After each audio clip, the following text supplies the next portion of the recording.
Guys, you see this guy, Prince Mashele, whenever I listen to him, I really cringe. Because you see, those of us who actually observe in South Africa from the outside, and one of the things you have to know about Kwasami here is that we're an outsider perspective, giving an outsider perspective to things, because sometimes the outsider perspective is actually what is missing to get everything intact, all right? So whenever I listen to Prince Mashele, it actually dawns on me how probably a lot of the ways in which we see many of the parties in South Africa, the ANC, the EFF, they gather a lot of international following, they gather a lot of international fervor, as kind of like being saviors of Black Africa and all that. But when you get into South African politics itself and, the environment in South Africa, it's really stunning, these revelations that, I usually come across. And I'm usually mind-boggled. My mind is usually boggled. So Prince Mashele here is actually in this video giving some really crazy revelations about the evolution of the ANC, the trajectory from where the ANC has come to where it is now, and how, he uses really strange words when he says that the country is actually sick when the ANC is sick, all right? So if you want to assess the level of sickness in South Africa, or the sickness that South Africa engulfs as a nation in terms of crime, in terms of, looting, in terms of female, gender-based violence and all of that, he actually argues that when South Africa is sick, look to the ANC, look to the level of the sickness going on in the ANC. He actually breaks down the fact that why the ANC has become technically incompetent, and that South Africa needs a technical revolution, because according to him, the ANC wasn't really trained to run a country. Probably they might have been trained to run a revolution, or probably as kind of like a freedom kind of like movement, so to speak. But to run a country is a much more complex entity, as it were. And according to Prince Mashele, he actually gives reasons, really academic, sound. This is actually one of the most academic discussions I've actually had him, give, because, for me, I'm an academia. This kind of discussions, they actually really get to me. I'm like, wow. So he's actually talking about how the ANC, whatever it is they touch, turns to dust. And it's really, these are words that it's mind-boggling to the outsider. How do you kind of like reconcile the ANC for what it has been in terms of freedom movement, freedom fighting and all that for Africa, Black Africa, Africa revolution, but then in terms of leadership and governance, it almost feels like contradiction, so to speak. He actually argues that most of the ANC cadres, he speaks about how, the fantasy with, luxury, even goes into depth like whiskey and wine, that's actually a focus.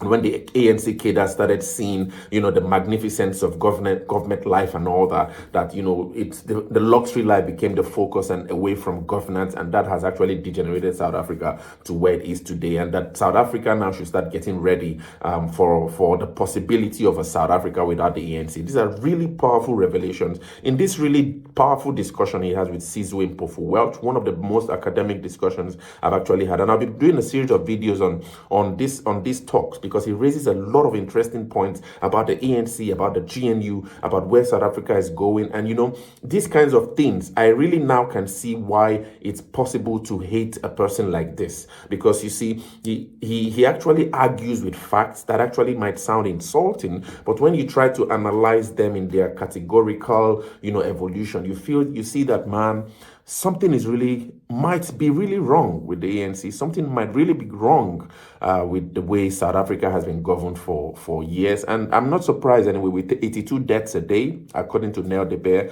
with 82 deaths per day, which actually feels like a war, but South Africa is not in a war. With billionaires leaving South Africa, with taxpayers changing their residency. It's unfortunate. But let's quickly listen to Prince Mashele break down how it is that the ANC became technically incompetent, and why it is that whatever ANC touches turns to dust. And I'll really appreciate a really robust discussion in the comments. So how do you interpret the ANC's fall? The fact that it now has happened, as one of the people who was first to declare that it would happen publicly. I mean, last year, I don't think so much happened after the election that we haven't really sat with just the ANC's electoral decline and what that means. You see, this is a very complex question. And obviously I follow political discourse in the public domain. And most of us as commenters were very glib about it, because we don't seem to appreciate the historical weight and meaning of the fall of the ANC. Yeah, absolutely. And this is typical of human beings. The living never appreciate the depth of their moment. It's posterity that looks back and say, wow, what was happening then? Meanwhile, to us, it just feels like a normal day. Yeah, but here is how I see interpret the fall of the ANC. Is that, number one, all empires come and go. That's a rule of history. There is no empire that lasts forever. Yeah. Number two, there is a time when every empire is fully in charge. Number three, related to the second observation, is that when an empire is fully in control of society, its demise is unimaginable. So that sums up the life of the ANC since 1994 up to where we are. At some point, the ANC was fully in charge. Nobody imagined that this empire could come down crumbling. But then the question is, how did it crumble? And interestingly, by the way the ANC empire crumbled is not different from the crumbling of most empires in history. And you will see how this relates to history. So if you were to, the ANC, by the way, crumbled because of three factors. And these three factors, by the way, you will find even in the crumbling of the Roman Empire. One, corruption. Two, internal ructions, infighting. Three, incompetence. These are the three factors that explain how the ANC came down crumbling. Go back to the Roman Empire. You will find these three factors. One, incompetence. You see, the first 15 years masked the incompetence of the ANC after 1994. Why? There was a small group of ANC leaders who were in charge of both the ANC and the country, and they projected two things. They projected moral integrity, and two, they projected an element of technical expertise. But the biggest thing that they had in huge reserves was moral integrity. Yeah, sure. So Mandela, for example, was a man of vast moral integrity.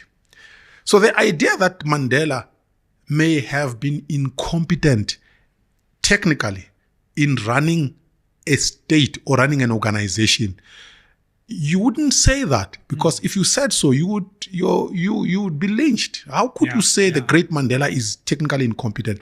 But here's the thing. It was possible for Nelson Mandela to be incompetent. Why? He had never run an organization. The man had spent his life in prison. So if you have no experience in running something, it's actually not a bad reflection on you. It simply says you don't have that experience of running something. So there was incompetence on the part of the ANC. But there is someone who even complicated this picture for us as South Africans, Thabo Mbeki. Because Thabo Mbeki is an intellectual, and he projected his intellectual force to society on behalf of the ANC. As a result, we tended to think that the ANC was technically competent. When actually, if you removed the few guys at the top, the whole thing actually would have been exposed as an incompetent bunch. These people they spent their lives in exile, spending long days reading Karl Marx, Das Kapital. Others were really yawning the whole day under a tree. I mean, people like those. No, this is exactly how it happened. But people will never tell you this way. But those who were in exile actually know what I'm talking about. I mean, they were not even in communication with each other. Some fellows were in London, others were in Moscow, others were in Lusaka. These fellows, on a given day, they didn't know what others were doing on the other side. They would wait for a letter to come after 8 months. Now, these people actually were not being trained to run a country. So that's technical competence. And judge the record of the ANC. Here is the record of the ANC. Yeah. Look at every city that the ANC has run over the past 30 years.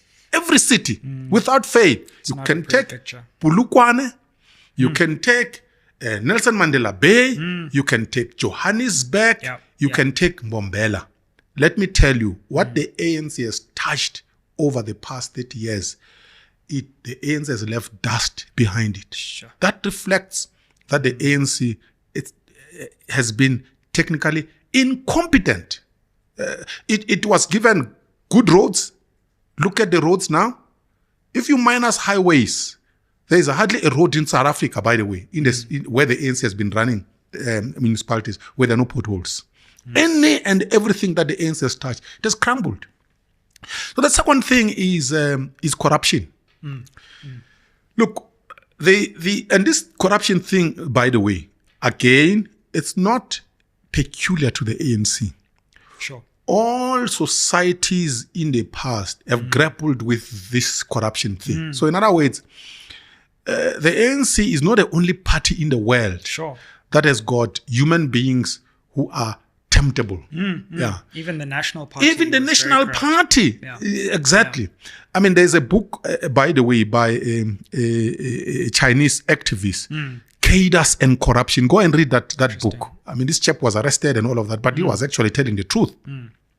Even the Chinese Communist Party battled with this thing of comrades emerging from the fight, occupying offices, wanting to live in big houses, wanting to drive big cars, wanting to have young girls as girlfriends and drinking expensive whiskey. Even Walter Rodney, by the way, how Europe underdeveloped Africa. Somewhere in that book, by the way, you'll find this stuff about whiskey and perfume and stuff. So the ANC fellows did not manage to prevent their comrades from being tempted by money. So they moved. The first phase, by the way, of the ANC is this. The best and the brightest, they went to parliament because they thought that is the site for power. And then they began to deploy a few of them to state-owned enterprises. And those who went to state-owned enterprises, when the comrades who had remained in parliament visited them in their homes, they realized that swimming pools, big houses, they realized those who were in parliament, we need to get out of parliament very quickly and go into the state proper so that we can steal. So that was the second thing. First, it's incompetence. Second, it's corruption. So that's how the ANC eventually crumbled, because they focus on stealing. So as that was happening, obviously, I have been an observer of South African politics. I could see at every stage, this is where the ANC is, and eventually it's going to fall. So the ANC has fallen.